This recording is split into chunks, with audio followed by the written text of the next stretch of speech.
I now invite our next speaker, Dr. Srinath Chandrasekara from Sri Lanka, to discuss the prospects of fellowship after residency in SAARC countries. Dear chairpersons, ladies and gentlemen, so in this very brief presentation, I would like to give you our experience in the last over 10 years in setting up fellowships in residency in our country, which I believe is very appropriate for the entire SAARC.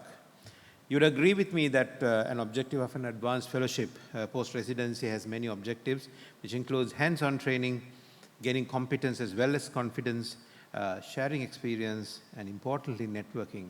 We are here today because of the networking that took place many, many years ago, and this fellowship opportunities are a very important aspect of networking and, of course, generating ideas for research and development. So I'll be talking about our experience in these lines, and what comes foremost to my mind is our geographical location, not only of the SAUS, of South Asia, and the Afro-Asian Stone Belt.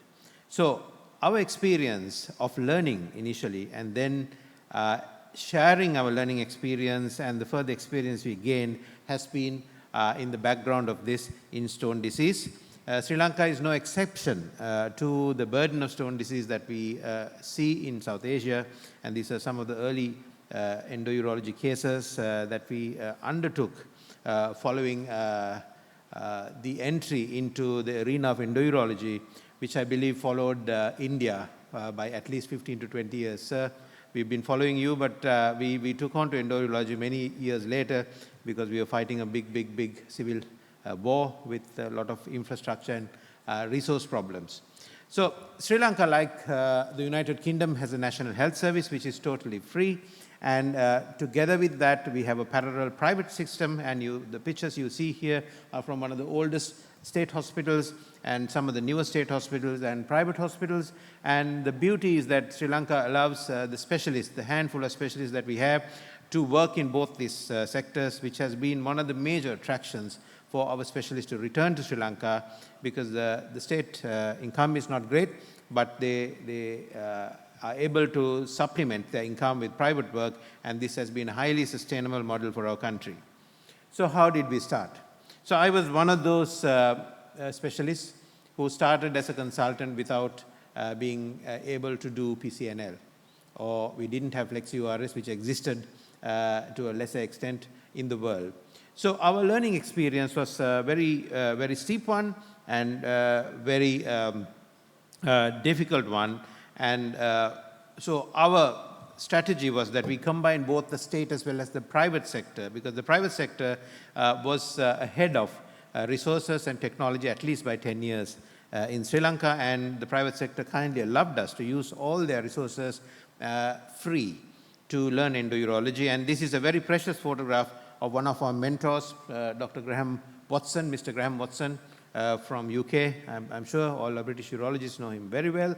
And he came over and he got us going in PCNL and urology. And this was not for just one of us to learn, but the entire community, which was less than 20 urologists at that time and a handful of trainees, participated. So these photographs, which I will run through very quickly, will have the face of each of those urologists, all of them, all the urologists, all the trainees participated.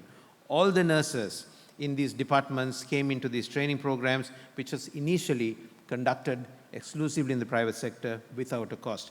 I will show you some nostalgic photographs. This is the first PCNL we did in my hospital, and that was mentored by none other than Johan Poulsen, the Danish urologist. And the next photograph you see is my first PCNL hands-on, of course mentored and assisted by my guru, Graham Watson.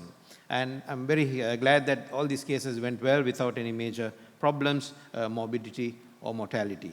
And soon we found that the students became teachers. So within 2 years, we had done so many cases that we were then able to teach. And that's when the fun began, because we had once or twice a year trainees from all over the world come into Sri Lanka to do hands-on endourology. Highly supervised by the Medical Council, supervised by the University and the National Health Service, with scrubbed-on mentorship going on over a week to 2 weeks, with large numbers of cases done very safely. And you would see all these, I can't remember some of the names, but the faces you see here are very successful consultants in the United Kingdom. That's I think, Archer, you'd see all the faces in Sri Lanka and many faces you'll be familiar in the United Kingdom in these photographs in their younger days. And life went on, and the next thing that happened was we had international faculty coming in. We had Rajiv Kumar from All India Institute, we had Janak Desai, we had people from China, we had people from the United Kingdom, we had people from Ireland, and this program grew to a great extent. So the students became teachers, teachers became good at it, they became expert, and open surgery died. So we don't hardly ever do open surgery for stone in my unit or many of the units that are spread across the country now. And the graph here is the story. The first couple of years when we were students, endourology picking up, the next years when we were teachers, and this was basically the death of open surgery for stones. I'm very pleased that all our younger colleagues have taken this up, and service provision also enjoyed these benefits. All the spikes you see in my unit have been when these stone fellowships have been conducted over a week to 10 days, and you can see that the work output has just spiked in each and every of those instances. So the biggest beneficiaries of these fellowships have been the patients themselves who've been waiting for a long, long time to have their surgeries done. So it's been a win-win for us, and we became better, and our tubeless rate became very high, and this is up to 2017. I think these figures are that we enjoy throughout. We invented our own machines. This is our local lithoclast.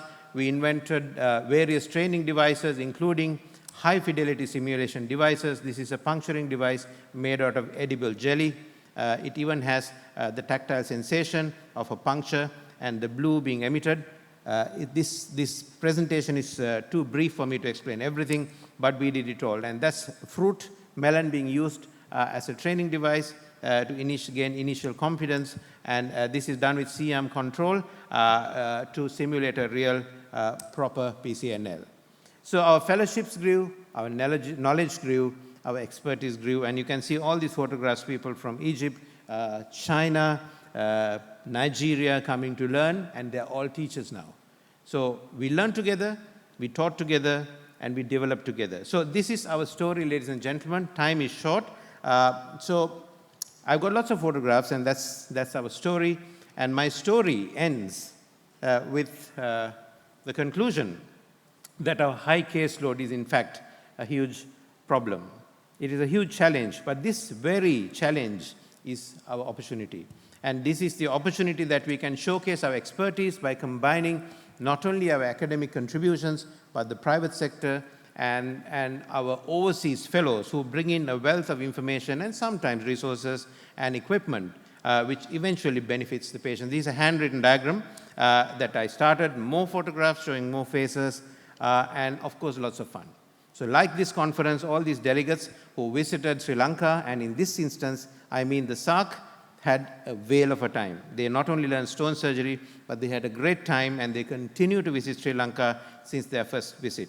So ladies and gentlemen, I conclude by saying that South Asia's greatest problem in urology, stone disease, is in fact an opportunity in disguise. Our persistence has won, but more importantly, our consistency has proved that it's sustainable. Teaching has been a great way to learn, and this message, I think, is relevant to the whole of South Asia, and I do believe that our fellowships can benefit in a win-win situation for all those across the world. Thank you very much.